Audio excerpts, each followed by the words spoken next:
হালালি।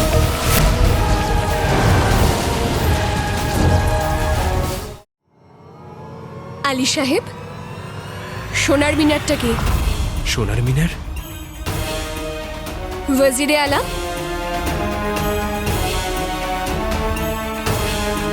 আগে আমাকে জিজ্ঞেস। সোনার মিনার দুনিয়ার সব থেকে উচ্চতম মিনার। ওয়াজিরে আলা মহামান্য বাদশার জন্য এটা বানিয়েছেন, তাই না ওয়াজিরে আলা? আগে আগে একদম। আসলে এই কাজটা তো আমাদের অনেক আগেই করা উচিত ছিল। আরো একটা কথা শুনুন, ওয়াজিরে আলা আপনাকে বিয়ে করবার পর ওই সোনার মিনার আপনাকে উপহার হিসেবে দিতে চান, কি তাই না ওয়াজিরে আলা? হ্যাঁ হ্যাঁ হ্যাঁ। আরে আলী ভাই, এবার চুপ করো। রাজকুমারের শরীর ভালো নয়, মনে হচ্ছে ওনার আরামের দরকার, তাই না? মহামান্যর বাদশার মন তো সোনার মতন ছিল, আপনিও তো সোনার মতন, তাই সোনার মিনারও সোনা দিয়ে বানাচ্ছেন ওয়াজিরে আলা, কি তাই না? কি? এই দেখুন, সোনার মিনারের কথা শুনেই অবাক হচ্ছেন, দেখার পর তো আবার না অজ্ঞান হয়ে যায়। আমি বলতে চাইছি যে আবার যেন অবাক না হয়ে যায়। ওয়াজিরে আলা, সোনার মিনারের কাজ এক্ষুনি বন্ধ করে দেওয়া হোক ওয়াজিরে আলা। এই মিনারটা তৈরি হবে না, আর এটাই আমার আদেশ।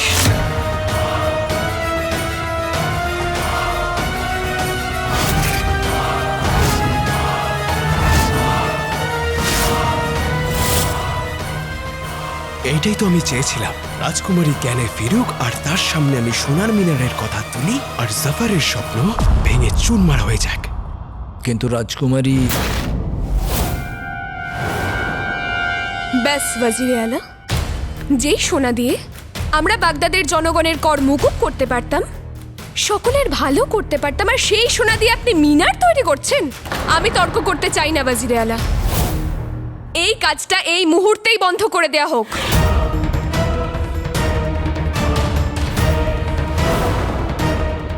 আগে নিশ্চয়ই। আর এটা আমার ইচ্ছা নয়, আদেশ। রাজকুমারী, এটা অন্যায়, আপনি আমার বন্ধুর আবেগকে অসম্মান করছেন। আর উনি বাগদাদের জনগণকে অসম্মান করছেন, আর যেটা আমি একদমই বরদাস্ত করব না। আরেকটা কথা, আপনার কথা কাটাকাটির খুব শখ না? আর আমার শিরোচ্ছেদের।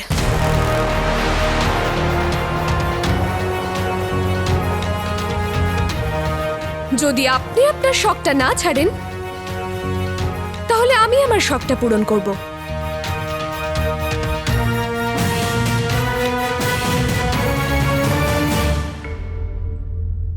ওয়াজিরে আলা, সোনার মিনার তৈরির জন্য কত সোনা লেগেছে আর কত খরচা হয়েছে, সেই একটা জিনিসের আমার হিসেব চাই। আগে রাজকুমারী, আপনারা এখান থেকে যেতে পারেন, আমি বিশ্রাম করব। কিন্তু এতক্ষণ তো আপনি বিশ্রামই করছিলেন, তাই না?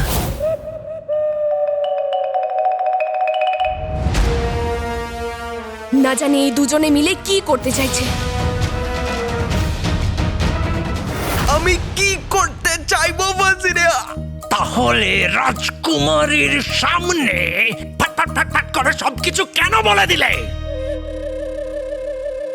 দোষ তোমার এই বেলাগা মুখ করেছে, তাহলে তার সমাধানও তোমাকেই করতে হবে, তাই না? আকা, একটু জোরে জোরের গলা টিপুন।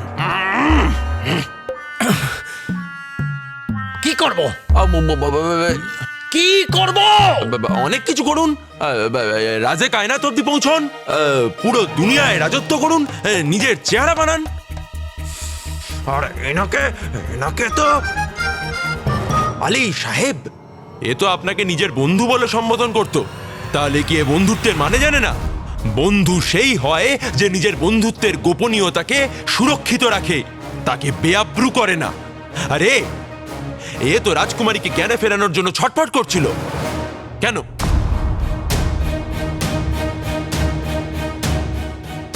সময়ের সাথে সাথে মহাশয়ের চাল বদলে গেছে আর আমার মাথা মোটা ভাই চালাক হয়ে গেছে। বাহ আমার জিনু।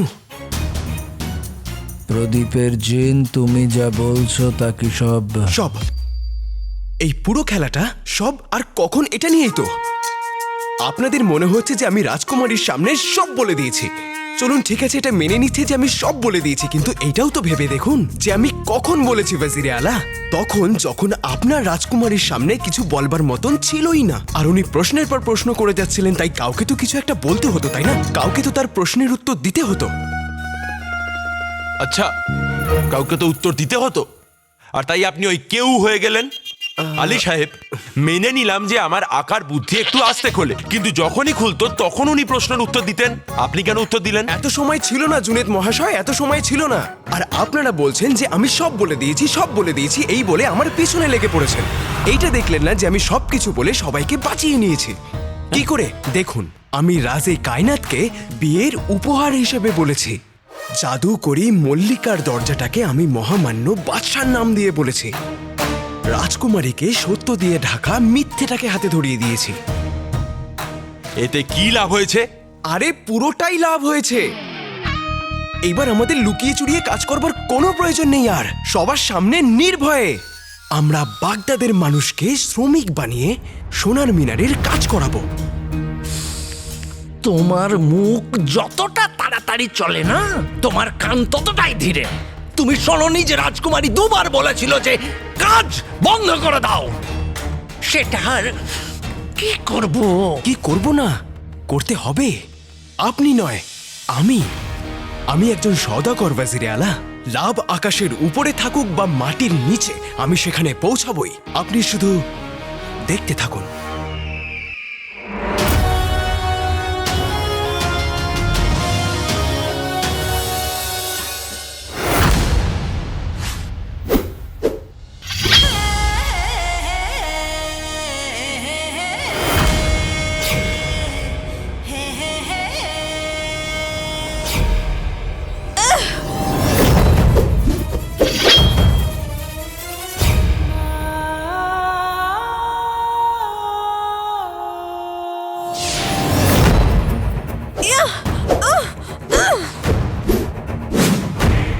রাজকুমারী বিশ্বাস হচ্ছে না তো, কিন্তু এটা সত্যি কথা।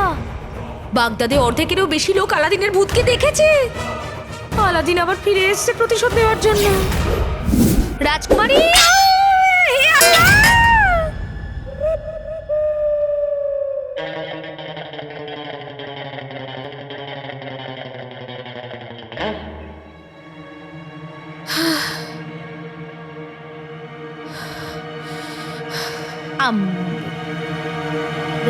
রাজকুমারী, আমি জানি যে আজ তুমি খুব চিন্তায় আছো, কিন্তু চিন্তা দূর করতে এই উপায় কেন নিলে?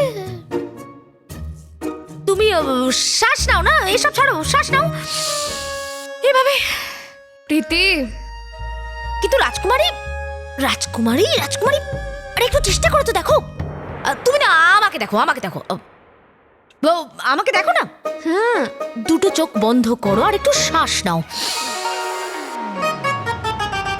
তারপর দুটো হাতকে এইভাবে জোর করো, আর মাথা নামিয়ে খুব করুণার সাথে বলো, রাজকুমারী আমায় ছেড়ে দাও।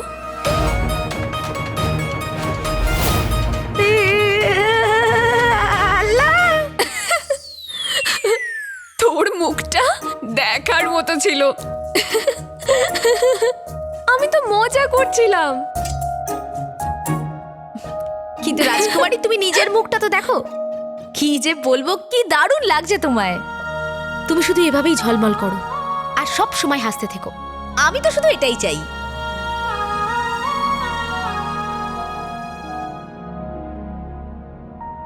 এটা তুই চাস প্রীতি, কিন্তু আল্লাহ চায় না। না হলে তিনি আমাকে একটার পর একটা এত কষ্ট, এত বাধা কেন দেবেন?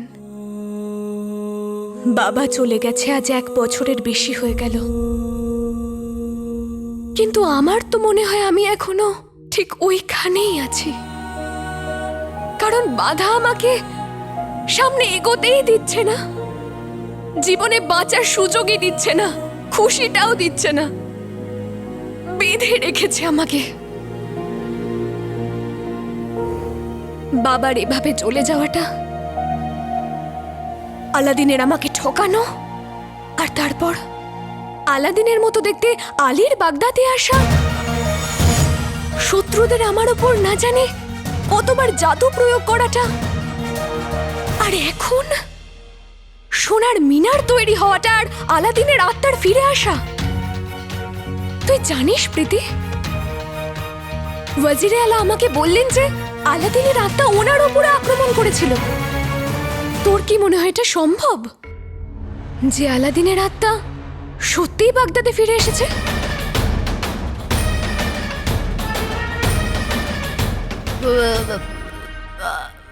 আমি জানি না এইসব। আমি শুধু এইটাই জানি যে এইসব আত্মা টাত্মায় আমি খুব ভয় পাই।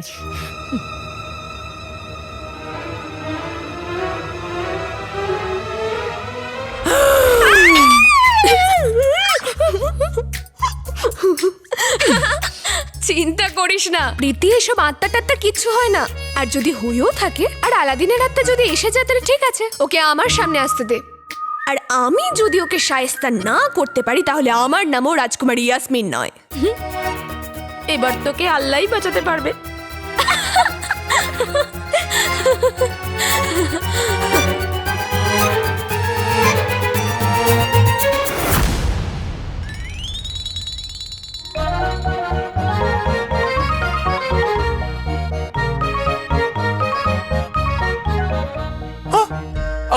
আকা ব্যাস ব্যাস ব্যাস ব্যাস, দাঁড়ান, নাহলে আপনি রুটি থেকে রসগোল্লা হয়ে যাবেন। এবার এবার আমি বুঝতে পেরেছি কি বুঝেছেন? তুমি ভয় পেয়েছো। আমার ভয়? ভয় কিসের? ভয় পেয়েছো তুমি।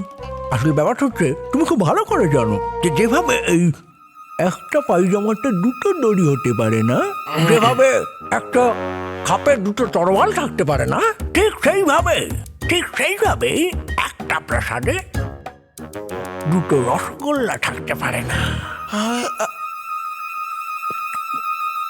আচ্ছা, আমাকে একটা কথা বলো, তুমি কি আমায় শান্তিতে খেতে দেবে না? আকা, আমার এটা কথার মানে নয়। আমি এটাই বলতে চাইছি যে একটু কম করে খান, না হলে আপনার শরীর খারাপ করবে। আকা, এই সময় শিমুইয়ের পায়েসে আপনার ডুব দেওয়া একেবারেই উচিত নয়, বরঞ্চ মুশকিলের সমুদ্র থেকে সাঁতরে বেরিয়ে আসা উচিত আপনার। আমার জীবনে এতদিন পর্যন্ত যা সমস্যা এসছে সব তোমার জন্য এসছে। আমার? আর ওই আলী ভাইয়ের জন্যে। ওকে তো কিছু বলাই যাবে না, কারণ ও অতিথি, বাণিজ্য করতে এসছে, আমাকে ওকে ব্যবহার করতে হবে। আরে কিন্তু তুমি তো আমার নিজের। জানি না ওয়াজিরাল আমার মায়ের মতো খাবার কেন খাচ্ছে। কিন্তু কিন্তু আমি করলামটা কি আকা? আমি তো আপনার প্রাণ বাঁচালাম আলাদিনের ভূতের হাত থেকে।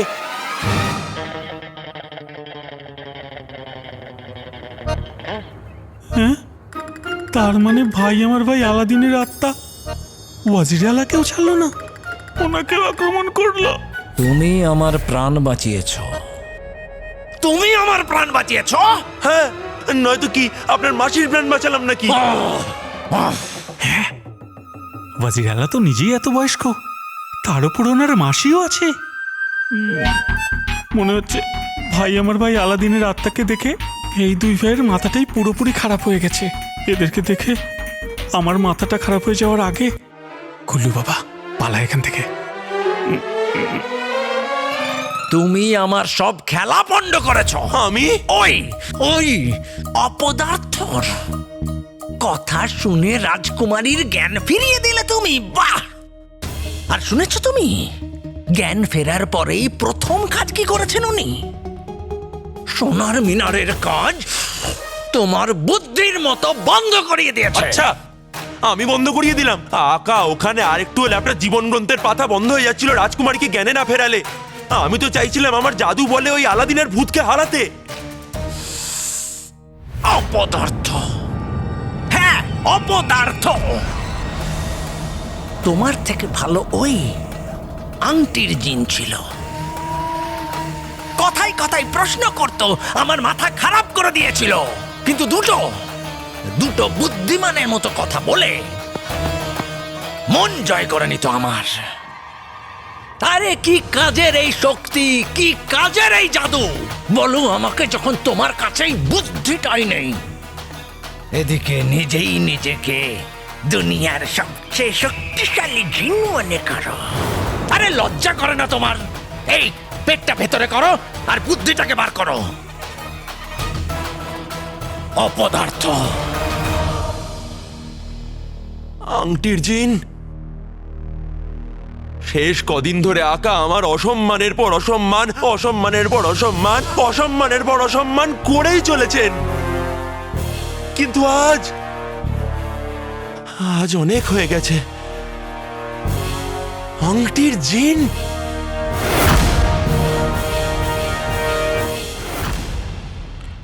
আরে আশারফি, তোলো তোলো তোলো তোলো, কত আশারফি, তোলো তোলো, এই, কত কত আশারফি, কত।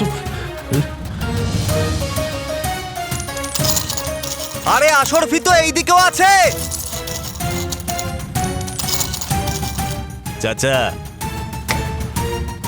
আকার কাছে যাওয়া যাক।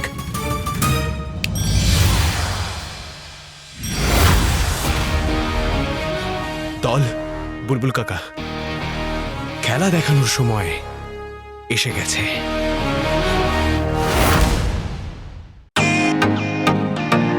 ওয়েলকাম টু বিটেন world. How may assist you? নতুন ফ্ল্যাটের জন্য একটা স্ট্যান্ড ফ্যান আর কুলার নেব। এই পচা গরম থেকে একটু স্বস্তি চাই। বাজার চলতে সব ব্র্যান্ড তো আর ভরসাযোগ্য নয়। তার জন্য তো আমাদের ফ্যান আছে, all purpose bullet table fan, ceiling fan. আমাদের সিলিং ফ্যান কিন্তু 30 মাসের ওয়ারেন্টি সহ পাওয়া যায়। আছে ফারাটা 2 বছরের ওয়ারেন্টি, 17 থেকে 20 মিটার এয়ার ফ্লো, মধ্যবিত্তের সাধ্যের মধ্যে একমাত্র ভরসাযোগ্য ব্র্যান্ড বিটেন।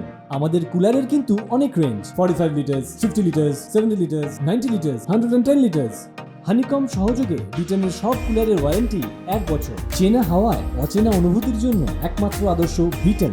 গরমে স্বস্তি পেতে বিটেনের ফ্যান হোক বা কুলার, আজই আনুন বাড়িতে। Beetel, digitally yours.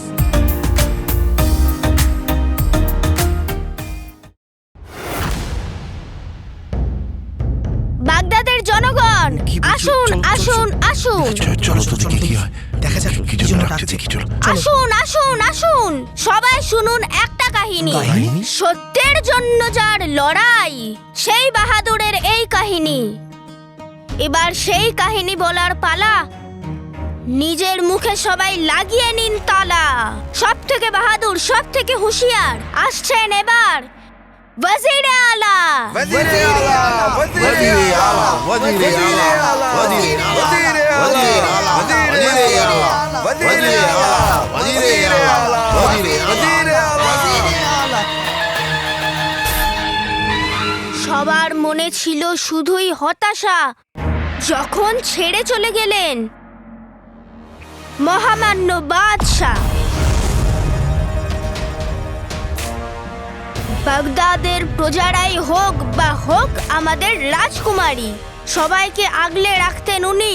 উনি হলেন প্রকৃত বাগদাদি, প্রকৃত বাগদাদি, প্রকৃত বাগদাদি, প্রকৃত বাগদাদি, প্রকৃত বাগদাদি, প্রকৃত বাগদাদি। ও রাজকুমারী, ও রাজকুমারী।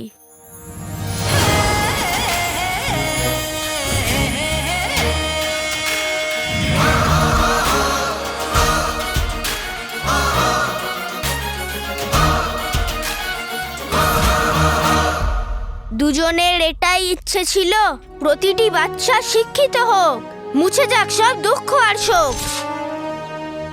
মাথায় টুপি, পায়েতে জুতো, সবার কাছে থাকুক অনেক দিনার। এই জন্য বাদশা ভাবলেন বানানো যাক সোনার মিনার।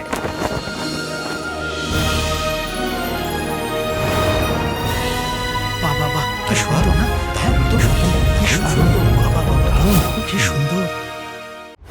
দেখবে এবার রজ্জাক মিয়া, সালমা, নাজমা আর মুনিয়া, আমাদের গর্বের সোনার মিনার। দেখতে আসবে পুরো দুনিয়া, বেড়ে যাবে মান সম্মান, বাড়বে সম্পত্তির পরিমাণ। সেই সম্পদ ভাগ করবে তোমাদের বাচ্চা আর তাদের সন্তান।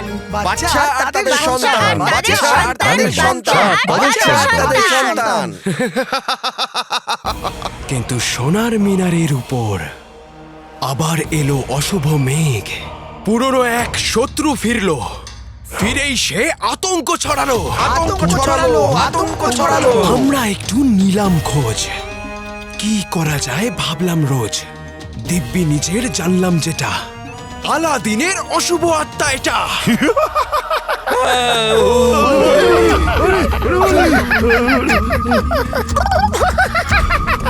কিন্তু সেই আত্মা এইটা জানতো না যে তার বিপক্ষে কে ছিল। আমাদের সবার সমস্যার সমাধান সে ছিল, আমাদের ভরসা, আমাদের রক্ষাকর্তা, যার নাম ওয়াজিরে আলা। ওয়াজিরে আলা, ওয়াজিরে আলা, ওয়াজিরে আলা, ওয়াজিরে আলা। আত্মার বিরুদ্ধে আমরা সবাই মিলে যদি একসাথে রুখে দাঁড়াই, যেন আবার সে মরে যায়, সবাই এমন দেখাবো ভয়। বোন ও ভাই, একসাথে ওই আত্মাকে হারাই, ওই আত্মার ইচ্ছে অপূর্ণই থাকবে। শোনো সবাই, সোনার মিনার এবার সম্পূর্ণ হবে। সম্পূর্ণ হবে, সম্পূর্ণ হবে, সম্পূর্ণ হবে। সোনার মিনার তৈরি হবে সম্পূর্ণ হবে। বাদশার স্মৃতির জন্য।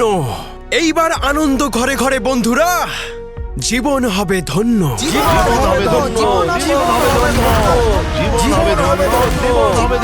হবে ধন্য। তোমাদের খুশি এনার শান্তিতেই, আর না কোনো বাধা থাকবে। এনার ইচ্ছে এবার পূরণ হবে। চলো সবাই এবার চেষ্টা করি, মুছে যাক সব অজুহাত। সোনার মিনার তৈরি করি, সোনায় ভরে থাক সবার হাত। খুব ভালো। ওয়াজিরে আলা ভালো করেই জানেন যে আপনাদের সবার সমস্যার কারণ আলাদিনের আত্মা।